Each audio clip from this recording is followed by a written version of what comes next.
Hello and welcome back to In the Business. In this episode, we spoke to Caroline Russell about all things personal finance.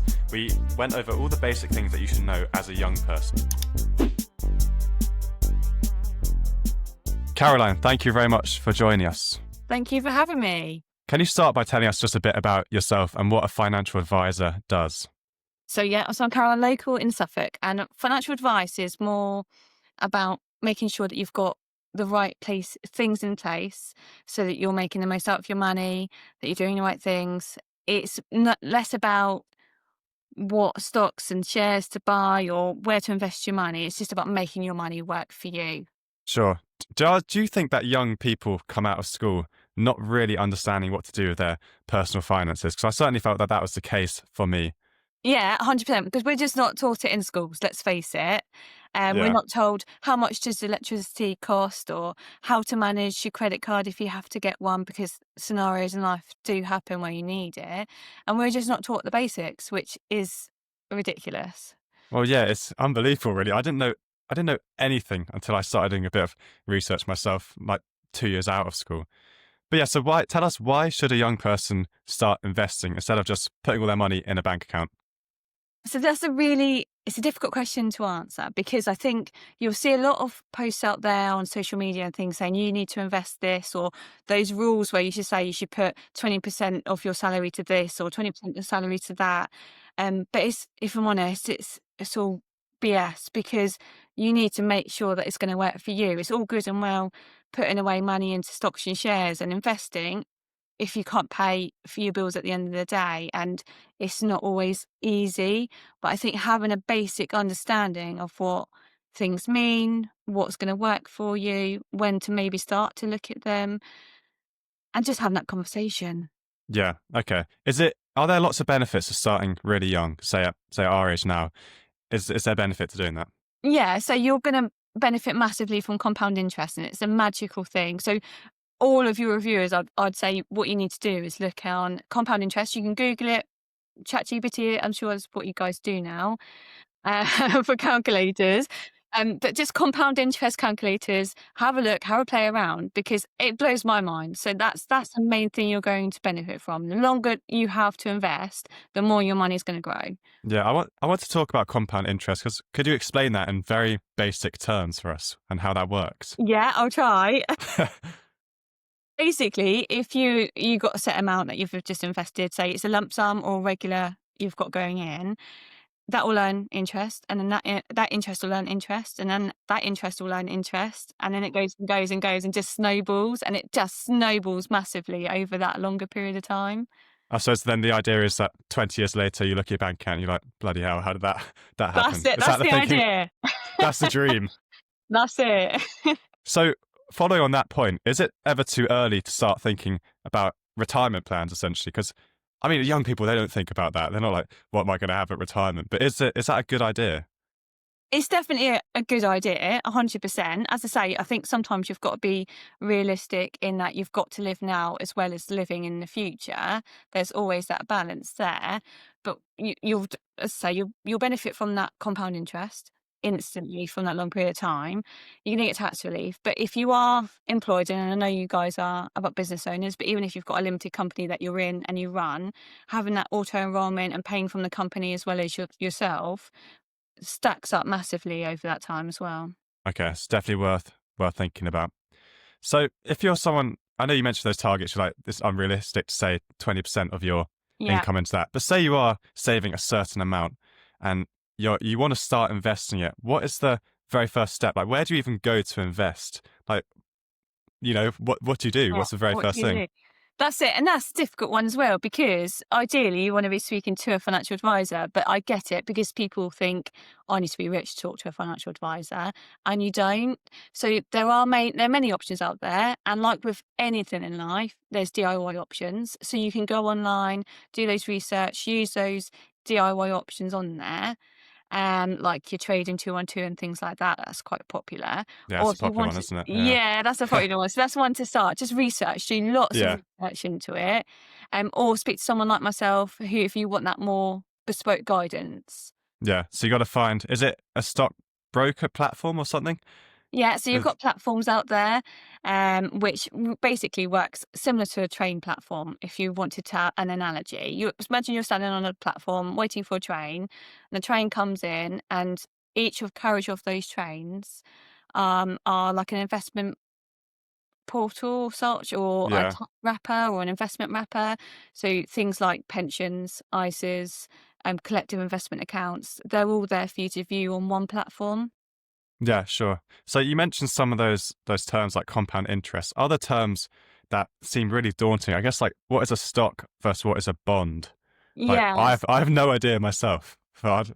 So try to explain it to an idiot like me. Okay, I'll try. Okay. So you've got your stocks or your bonds.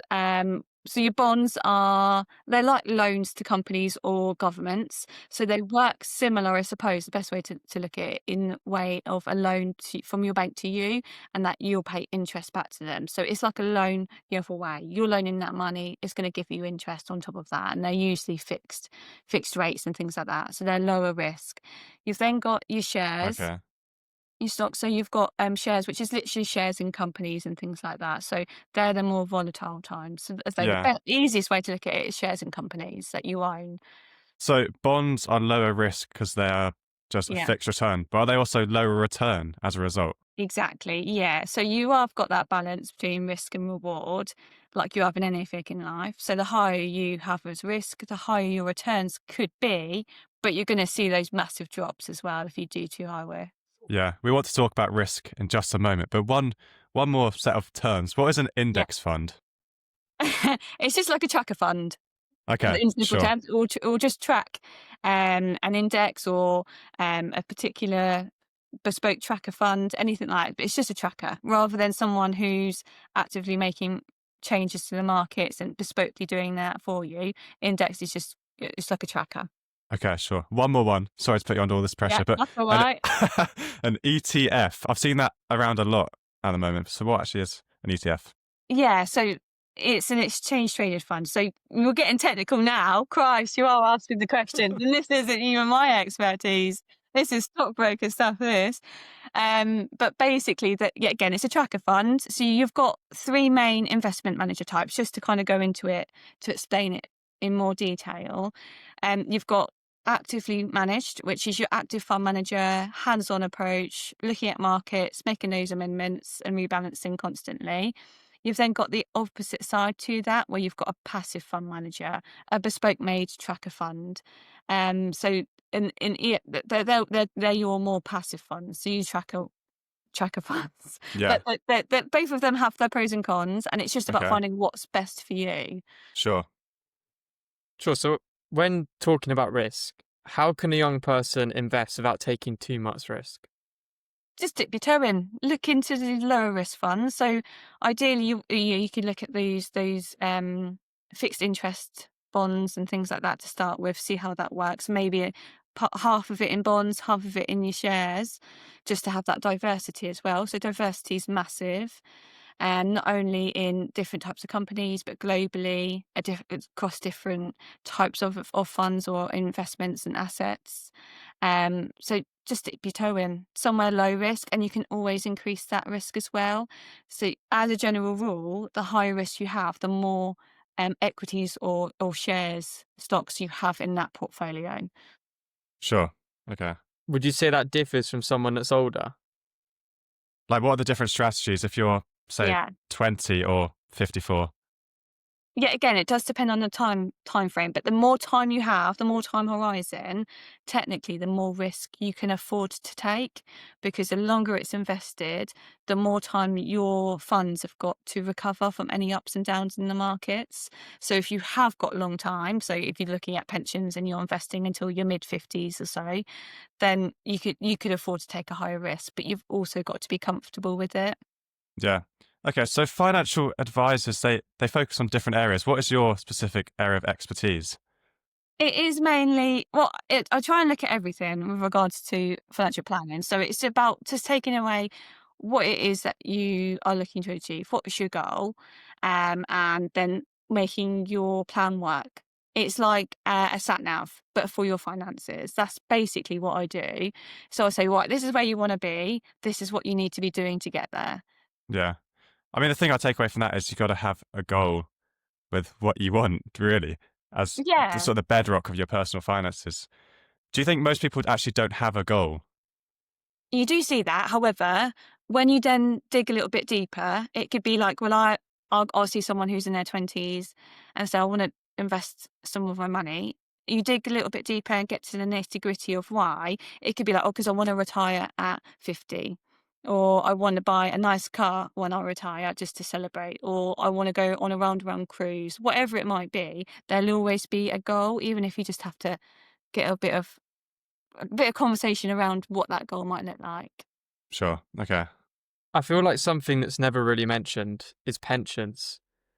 When should you start a pension, and how do you even start something like that?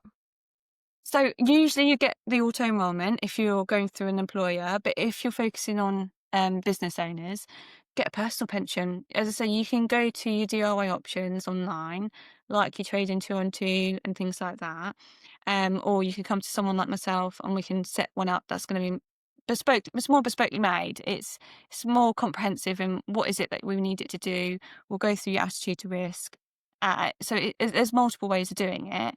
It's just doing a bit of research behind it. Am I right in saying that the money you put into the pension you can't take out until a certain age? For you guys, it's probably going to be like 58, if not a Okay. bit longer. But yeah, so it is locked in, but maybe that's a good thing. Yeah. So Yeah, what the strategy is, put a tiny bit in Yeah, every month, and then that's it. another thing, like over the years, it just grows and grows and grows, and suddenly you've got a large sum. Should you be focusing on lower risk investments for your pension or higher risk?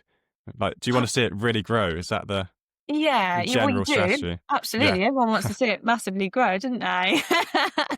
But if you've got that massive time horizon because you can't take it until your late 50s, then you can afford, of as I say, to course. to take that higher You can risk. afford the dips and then wait for Exactly. it to come back Yeah, again. Must be that's it. quite a turbulent time right now, is it, with finance, with all the tariffs and everything, or All the is that time. sort of is it Yeah, quite that's it. turbulent at the time? Oh, it was a few months ago, it was very, very rocky. Like I've seen people, some of my higher risk clients were seeing drops of like 10, 20%. So that's a massive amount, percentage wise. And it's scary. But the key there is not to panic. Take a long term view. So Uh, they're okay, absolutely, interesting. That's really useful, I think, because that could really put people off investing. They're yeah, like, well, my friends that I've spoken to, like, oh, it's just so risky. I see all my hard earned money go, but you got to think long term. Is what it you're will come saying. back. That's Yeah. it. That's one thing that it has seen, is that no matter the dip, you've always seen it recover eventually. We just don't know when that recovery is going to happen. So that's the terminal time, but it does Okay. happen. Yeah. Gotta have Yeah. strong mental aspect to this, and That's it, that's it. But money I is emotional, isn't it? well, it So, is. Yeah. Yeah. yeah. Interesting point. Yeah. feel like another thing young people see as a risk is credit cards. What should young people know about credit cards? Sometimes they could be a lifeline, right? Life does happen where you do need to rely on them, particularly in emergencies. The main thing with credit cards is either paying them off or having really low interest rates, 0%. I'll have 0% credit cards constantly if I need to rely on them. Do balance transfers to 0%. But they're good in a way to build up your credit rating as well if you are using them and paying them off. What's the benefit of building up a credit rating? Why would someone do that? So if you wanted to come to do loans, some of you guys might want to have mortgages in the future to buy a property if that's the route you want to go down, or a lot of people are now looking just to long-term rent anyway. But it's good to have that credit rating there just in case you need to rely upon it. So okay, so you want to build that credit rating, and that then allows you to, like you said, buy a house essentially. Okay, interesting. All right, just before we sort of bring this conversation to an end, can we talk about some myths around what young Exactly. people get wrong? So Yeah, sure. I've got a few written down. I was doing a bit of research. I was trying to find some things that young people believe. So Yeah, the first one is you need a lot of money to start investing. that is so false. So you could do £5 a week all those talks around, oh, just save £500 from not having your coffee at Costa. You can do it. I mean, you could do 25 a month, 50 a month, whatever it is, that compound interest. Go on those calculators, put it in how much, as little or as much as you need to. You'll see a benefit there. Okay, so even if it's the smallest amount, Yeah, start thinking about it. Okay. Right. definitely. Myth number 2. All right. So saving in a bank is safer. I'll just do that. So everything has a risk in life. With cash in the bank, just having your money sit there, is you've got the risk of inflation. So if your interest rate is 2% on your cash savings, but inflation is 3, you're losing 1% Okay. instantly. Yeah. And especially if you're So your just money's being gonna eroded, essentially. that's it. Yeah, the buying power is just not there. Yeah. And the For goal of anyone, investing is, sorry, the goal of investing is to beat inflation. Is that the ultimate Exactly. Yeah, and ultimate have goal? lots of growth on top of it. Yeah. Okay. for anyone that doesn't understand what inflation is, could you quickly explain it for them? It's the buying power of the goods, or what your goods are worth. So, I mean, you guys won't remember, but let's say go back 20 years or to the 90s. Say, take a Freddo. Back when I was a kid, that was 10p. Now it's like almost £1. Like Yeah. that's inflation in a nutshell. Well, I think house prices, what they're 7 times something Yeah, something ridiculous. What like the average salary absolutely. was something It is. something Whereas, crazy. probably your parents and grandparents are looking at maybe twice their salary. So that, yeah, again, that's Yeah. inflation essentially, but also your house price is increasing. Okay. Great. The final myth. I've got one more. So Yeah. I'm too young to start investing. That was a very common one when I was having a look around. Everyone was like, "Well, I don't actually need to start. I'm only 19. I'm only 20." My youngest client is not even 1 yet. Really? Just yeah, we've got junior ISAs. Then, you just set them up, don't you? Because their parents was obviously setting them up for them. Yeah. No one's ever too young to start, but I mean, you have to be born, right? That helps Yeah. to actually exist, but you're never too young to start. Okay. Sure. Can we talk a bit more about your path into being a financial advisor? Because you trained up with is it the Quilter network? I'm in Quilter at the moment, yes. I trained up with St James's Place, which is one of the bigger names out there, yeah. Yeah. So because you're self-employed, so how does that work for someone who's interested in this career? So explain to us your path, your progression. Yeah, it's been a long journey, and it is not an easy job by any means. Otherwise, everyone would do it. The best way to start, just before I go into me, is to go into those small businesses or small practices, who you'll learn from those experienced advisors, and you'll not get that from a big institution or corporation. And that's how I did it. My main learning part was about 5 years ago when I started in a small practice. I'd shadow that advisor who had 20, 30 years experience, gained that knowledge that way whilst I was still doing my exams. But Yeah. there are multiple options out there, definitely. Okay. And about the networks that you've joined, how does that process work? So they train you up to use their funds? Is that the idea? That's the Or idea, yeah. So St James's Place is more restrictive in that you do have to use their funds. With what I transitioned over to Quilter because they do have that more flexibility out there. But there's so many different networks. It's just finding out what yeah. one's going to work for you. And then you get to be self-employed afterwards. That must be the great benefit. It is a benefit, definitely. Yeah. The work-life balance, as everyone's gone on about since COVID, is phenomenal when you're self-employed, Yeah. definitely. Sure. So do they help you find clients, or do they just give you sort of a framework for Mm, your They business? well, a bit both really, but most of mine is self-gen, which is more difficult to come along when you're starting from scratch. And patience is something that you definitely need in this job when you're Okay. starting from nothing. But they do give you, I'd say they're not clients, they're leads to try, and they're cold leads to tend to be as well, where you have to then try to convert them. But they get you in front of people, which is the first battle more than anything when you're first starting out. Sure. Okay. You mentioned the great work-life balance. Is there any other reason you chose to go into finance? It's one that I did fall in, and it has been a career that I've started at the bottom of the ladder and worked my way up, doing pension administration, as I say, being that assistant to the advisor, doing admin support, and then doing actual financial advice.